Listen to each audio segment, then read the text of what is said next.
Hello, everybody, and welcome to the next session here at TMF Week 2025. Howdy, Kim, in the chat. All right, guys, I'll give you a few to file in from those lounges. Welcome, welcome, welcome. We have an exciting session for you today. Well, I guess already we've already had a couple, but another exciting session for you today.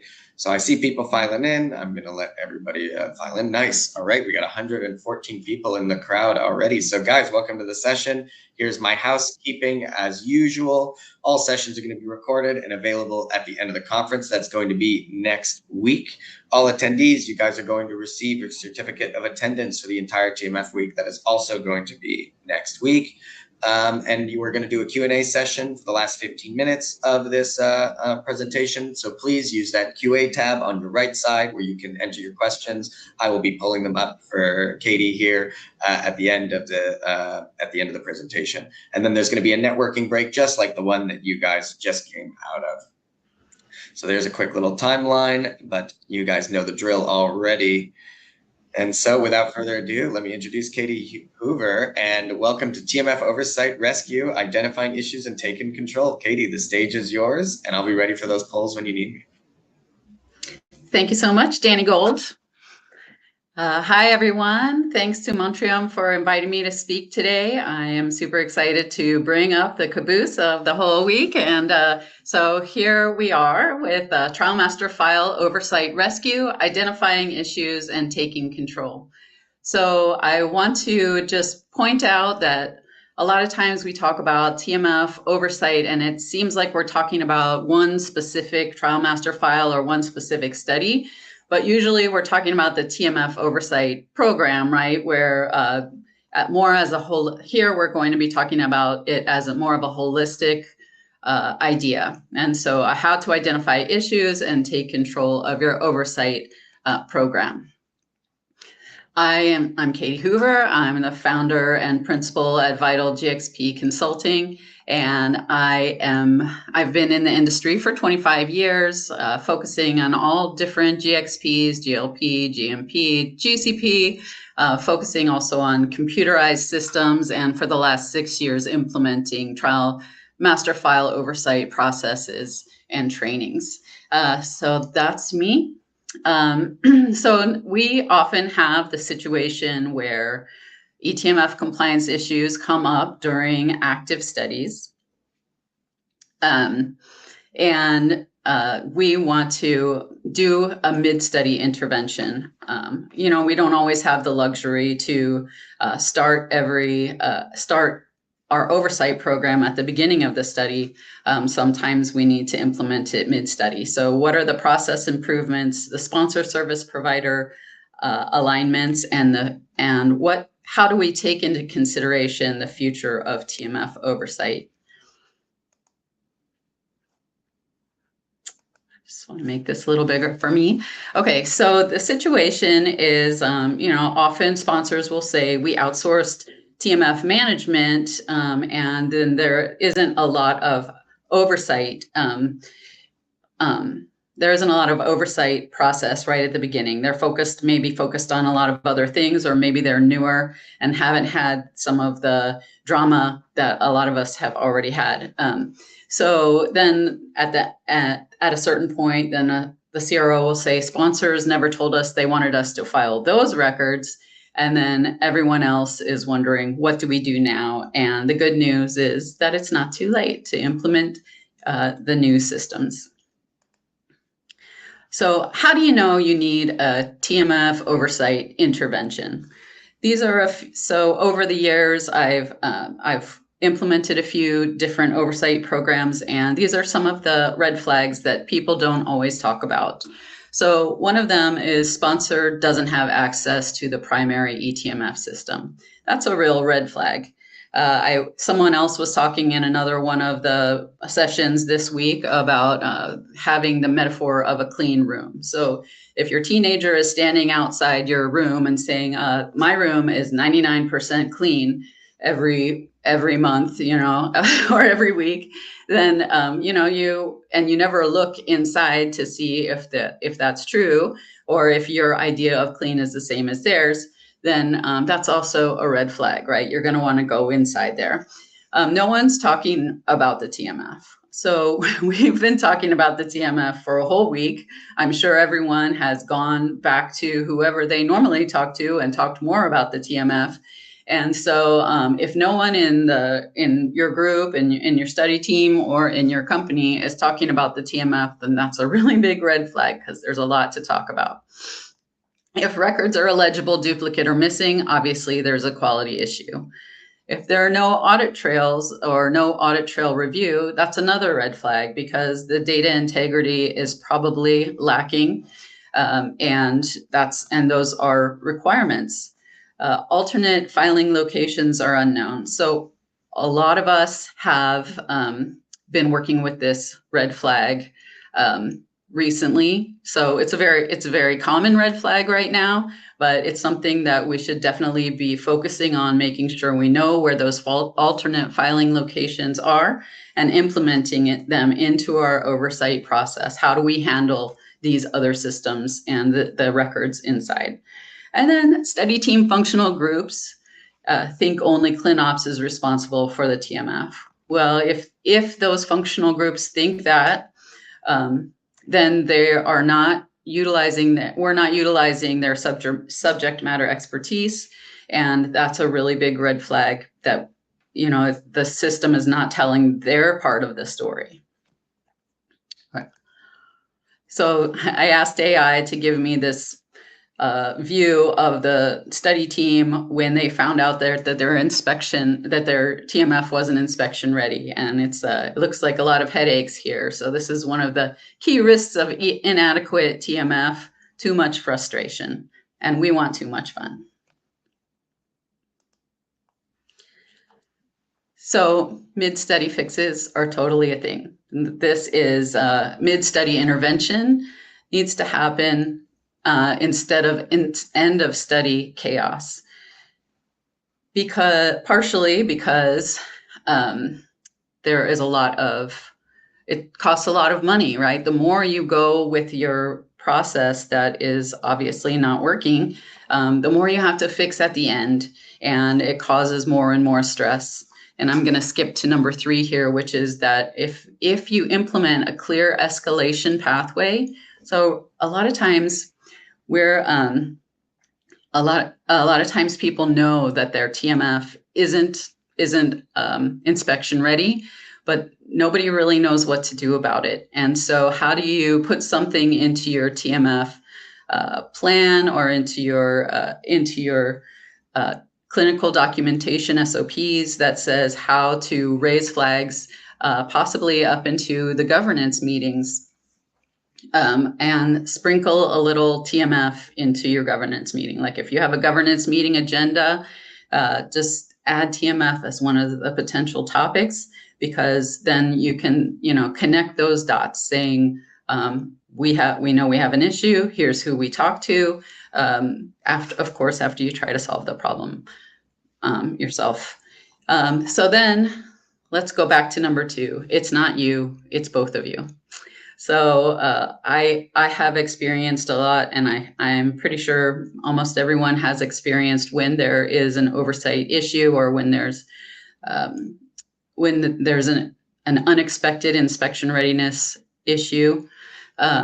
People start pointing fingers, and really it's both of you, it's all of us.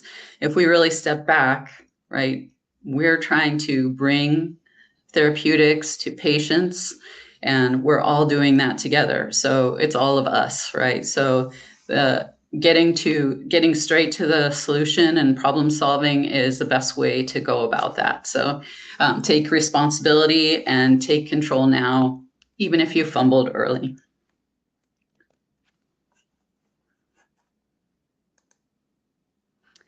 So here are some practical actions for mid-study intervention, even for multiple studies at the same time.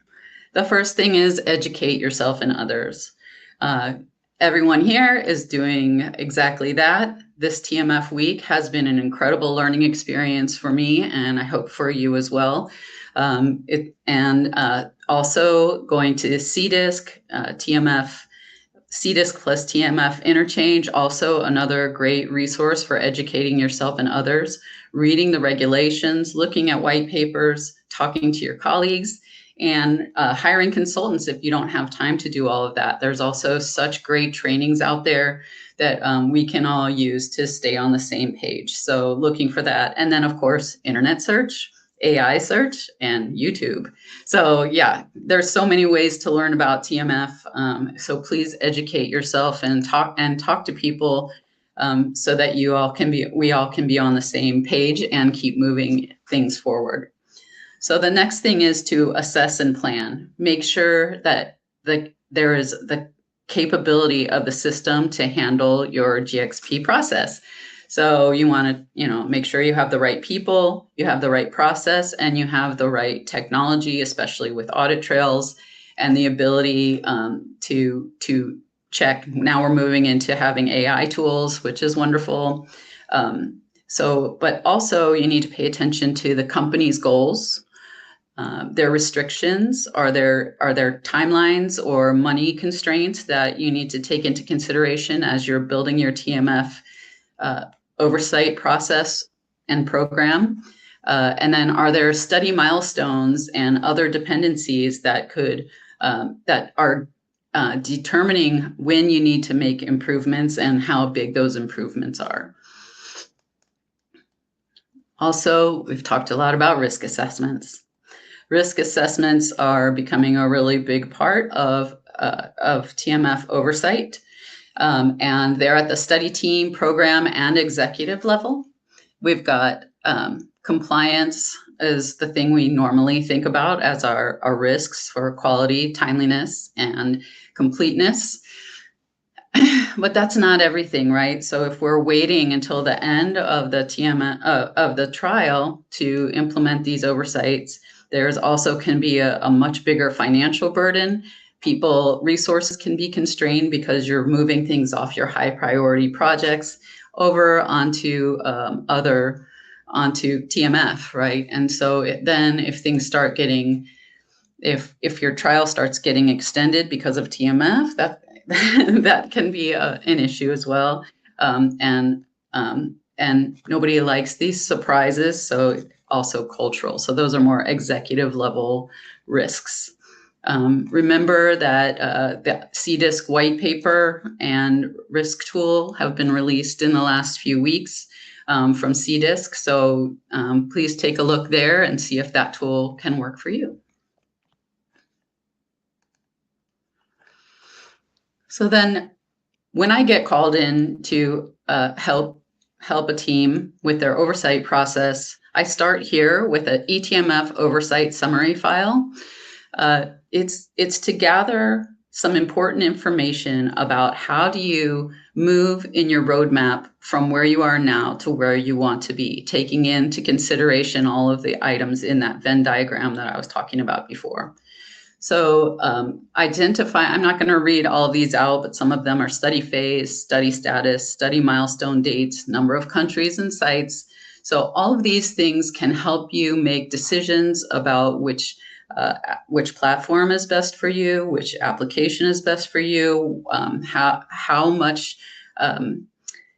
can you look at these and see patterns so that you can make your moves more efficient. Remembering that we've got not just one eTMF usually, right? We've got the CRO TMF possibly, we've got the sponsor TMF, different documents are being held there. Then there are possibly other repositories like we were talking about.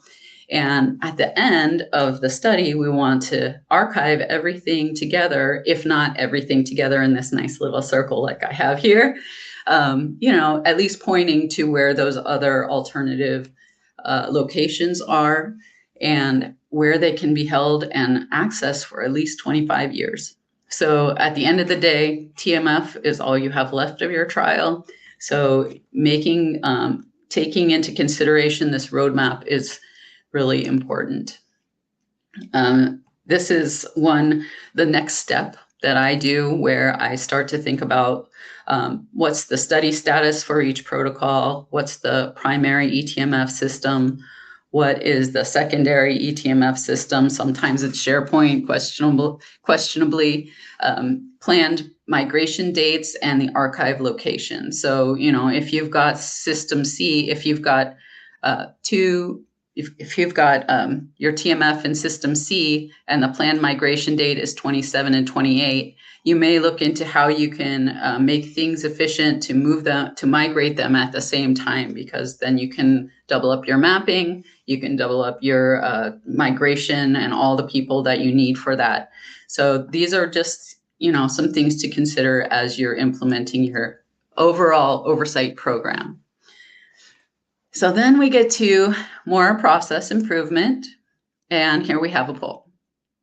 So just want to ask, does your leadership team effectively champion your TMF activity? Yes, they do. No, they don't, or even less than no. As far as I know, they aren't concerned about TMF.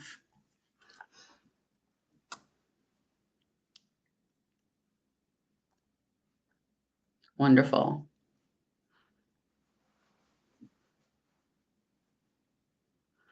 So as we know,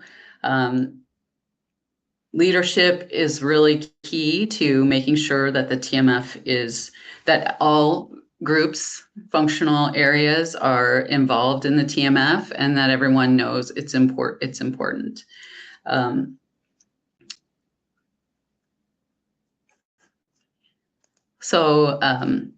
Leadership should be aware that TMF oversight has evolved to be central to study management, and that the resources are there that are required to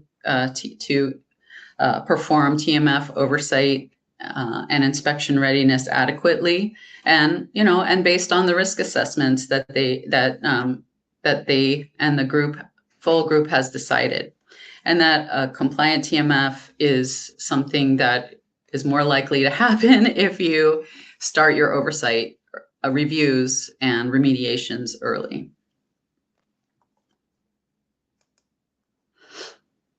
So setting expectations internally is an important part of any type of collaboration. So knowing what you need and want, and that's part of what we've talked about already, which are the risk assessments for the sponsor company in their deciding what is the fit for purpose TMF oversight program. But some things that I haven't heard too much, but in the past, but recently I've been starting to talk about it, and I've also heard some others talking about it too, is that implementing or adding TMF considerations into the RFP and bidding process, where, keep in mind, we need a compliant system. We need the system to have integrity, and and that as people are bidding, there's a conversation about TMF. And then also with job descriptions, study teams, usually ClinOps and TMF team have an explanation of what their responsibilities are in their job descriptions. But if there is, as I believe there should be, a responsibility for TMF for those study team functions, and we all know that it does take some time. It's not just, it's not a small part. It's not an extremely small part, and it's an important part of their jobs if they are part of that subject matter expert piece. So study teams should have at least the word trial master file in their job description, as long as that's part of their responsibilities. So I really would like to keep pushing for that. So as far as the elements of the sponsor's TMF oversight program, we've talked about business risk assessments. We've talked about all TMF repositories. The sponsor's risk-based TMF review process, that's something that I think is covered by a lot of other folks. So, talking really important about which are the priority documents, what are the documents that tell the story for each department. So this is just part of what I mean when I talk about the oversight program. You'll also want to look at the equivalence of the service provider and sponsor metrics, reports, and outcomes. So if someone is looking at your at the service provider's report and the report says it's 99% complete, but when you look, you see 70% complete, that's a really important conversation to have, is to say, what is the discrepancy between the way that we're looking at these things? And it's so much better to have that conversation early in the trial, not at the end, because that creates so much work. So again, having that escalation pathway, like right when you notice this is an issue, how do I start to work on that? It is a repetitive problem. And then also, if necessary, how do we bring it up into the governance meetings so we can start looking at the contracts and the agreements that we have at a higher level, the importance of the TMF agreements for the relationship between sponsor and service provider. So this is, again, what sponsor service provider alignment is. And we have another poll question. Do you know what the sponsor service provider contract and budget say about TMF management services? Nothing. The CRO doesn't manage the TMF. Yes, because my team has been proactive about including TMF in the functional service provider request for proposal and bidding process. Yes, because we had to renegotiate TMF fees, and no idea what the contract says.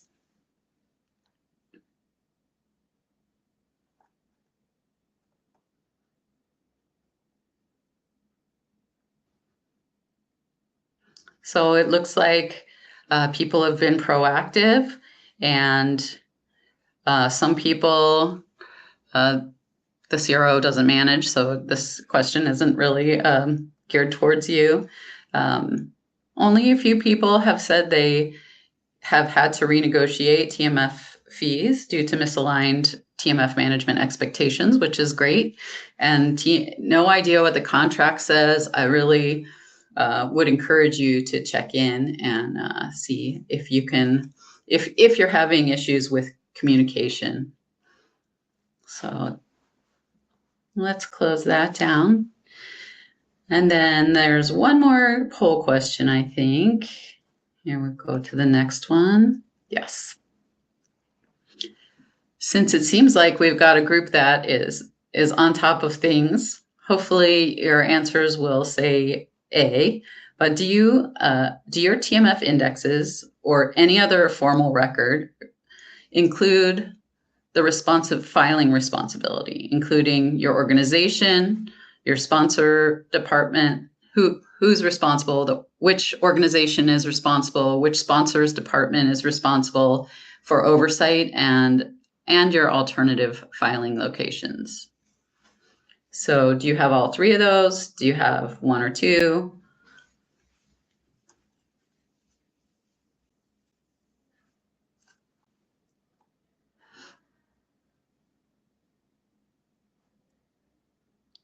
Wow. Okay. Excellent. Excellent.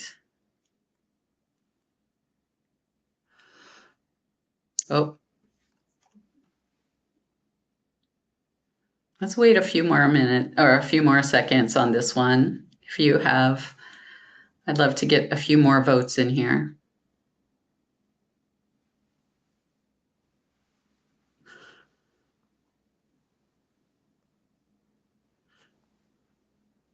It's a safe space and anonymous. So, okay, well, great. It looks like most people are getting on top of that, making sure that the responsibilities are clear. And then, you know, we have some room for improvement, and hopefully that will, you can get those into your indexes in the next version so that you can keep track of responsibilities. We've talked about contracts and budgets. Here's another one, project plan. So setting expectations externally. So this is all, the overview of all this is, sprinkle a little TMF in your business and study management. Sometimes TMF is left out. And so, but now it's really becoming integrated into everything. So you want to make sure that your project plan acknowledges trial master file, and your study timeline does as well. The sponsor oversight review is just the first step in, if there are things that are found. Remediation also takes time. It takes more time actually to, communicate about what needs to be fixed or not, and agree upon that, have it fixed and have it done. So that can add to some timeline issues. So look into that as well. Some other places to look that we've talked about are your governance, making sure TMF is sprinkled into that agenda, escalation path, and solution planning. And then, of course, TMF plan and index is where we set the detailed expectations. And I know you all know about that, so I'm not going to go into that, but here is a slide of some things to consider there. So if we have all these communications and considerations, implementing our TMF oversight program, then we can have too much fun like we want. Not too much frustration. So as you're building your TMF oversight plan, TMF oversight program, need to think also about the future of your TMF oversight, because of course, so many things are changing right now. ICH M11 digital protocol template, ICH E6R3, artificial intelligence and machine learning tools are there for us, and also the TMF reference model v4. So, as we're building that program, keep in mind that things will continue to change. Don't create your program for looking back, create it for looking forward. And then just some key takeaways here. I know you all know this, TMF oversight isn't an afterthought, it's a strategy. You can and should course correct mid-study, don't wait until the end. That TMF summary file is your friend for creating patterns and efficiencies in looking forward to where your roadmap is for where you want your TMF oversight program to go. Governance and escalation, create fewer surprises for upper management, which can help with funding and resourcing. And then make sure that your oversight program is risk-based and flexible. And now go forth and oversee. And here's some ways to contact me. I'd love to talk to you all about your oversight program and what things are working and not working for you. Let's chat. Great presentation. Hi, Danny Gold. Katie. Hi, how's it going? I'm back. Great presentation. We've had some questions coming in to ask you. Yeah, throughout it, those poll questions were interesting as well. I love that you assured people it was a safe space. I feel like some people were afraid to answer some of those questions, but here we go. So we got the first one. Here, let's actually get the slides off the screen. So what would you suggest auditing in an audit trail review of an eTMF? Sure. Well, the first thing is, let's see. You want to make sure that everybody that people have the right access. So you want to make sure that everyone who should have access does have access. So you want to make sure that somebody hasn't done something before they actually have done their training. So that's a good thing to check. Making sure that, let's see, it's not something I've been thinking about a lot lately, but it's mostly permissions and training.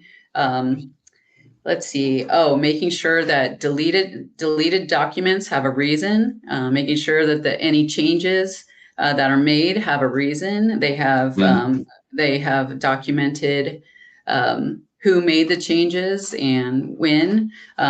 So you can see a lot of trends when you look at the audit trail. And so those would be my suggestions to start with. For sure. Well, thank you. And then we got another one from Usman Ashraf. What oversight models or tools, manual or automated, have you found most reliable in maintaining visibility across complex TMF structures or vendor-managed files?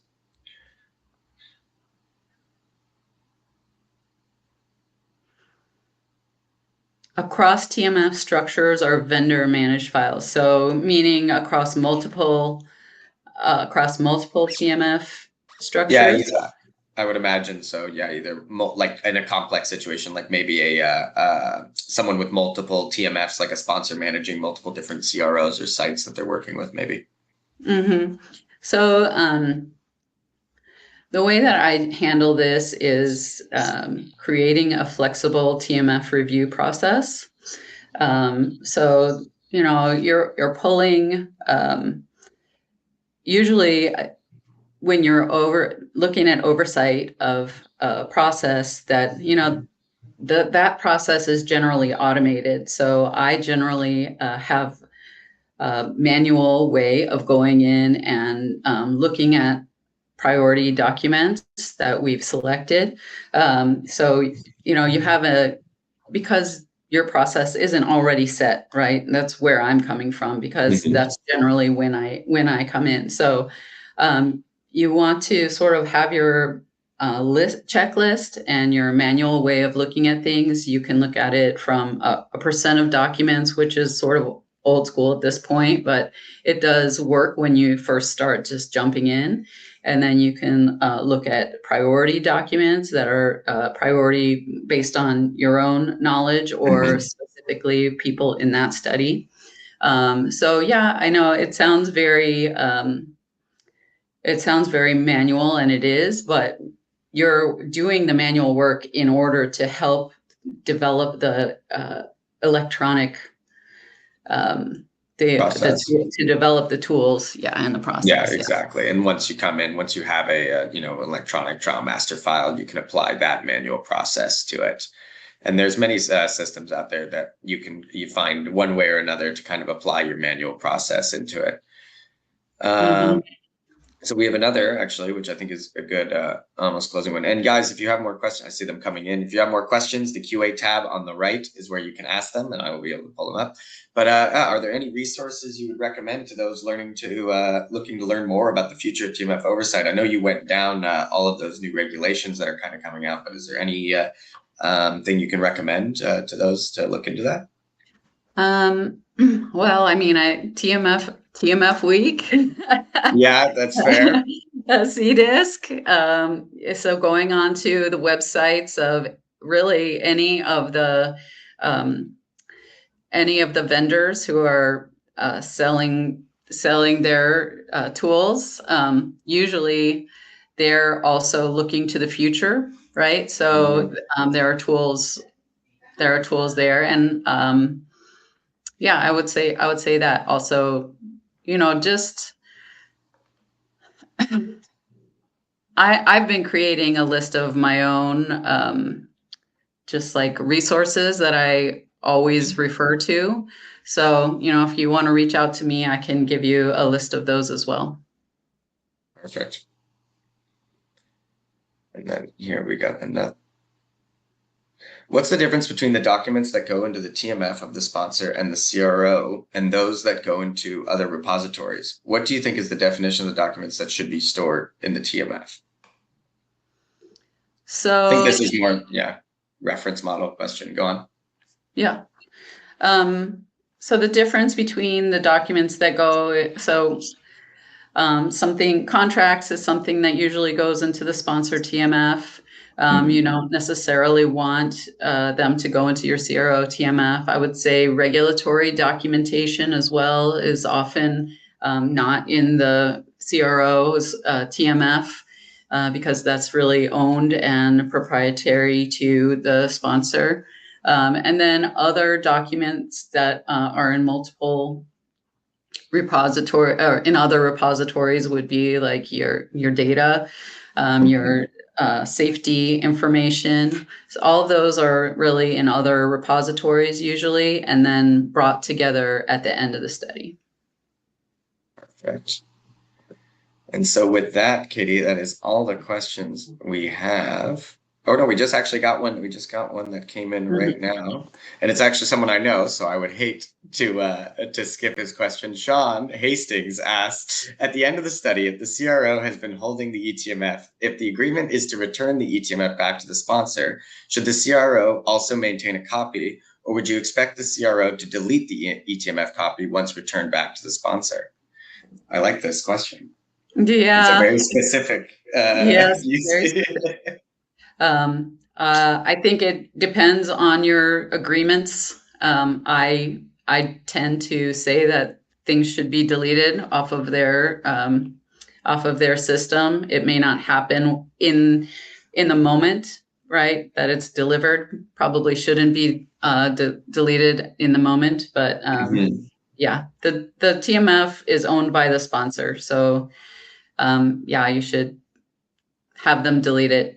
That's my opinion, but it's really up to the company's policy. Yeah, for sure.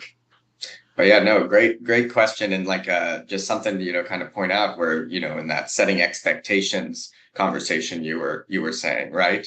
This is all something that, should be discussed and kind of negotiated because, the regulations, like I know here in Canada, it's, they expect you to store it up to 15 years.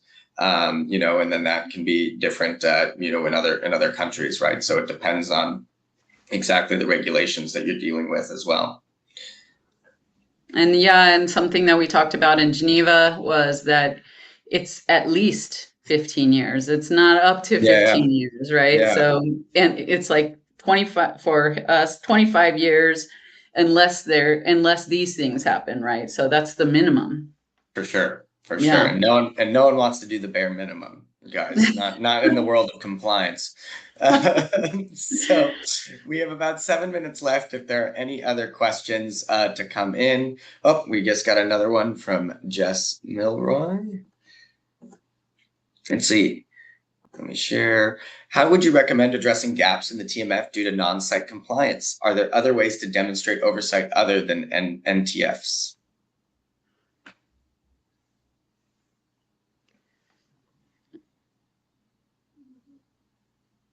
To demonstrate oversight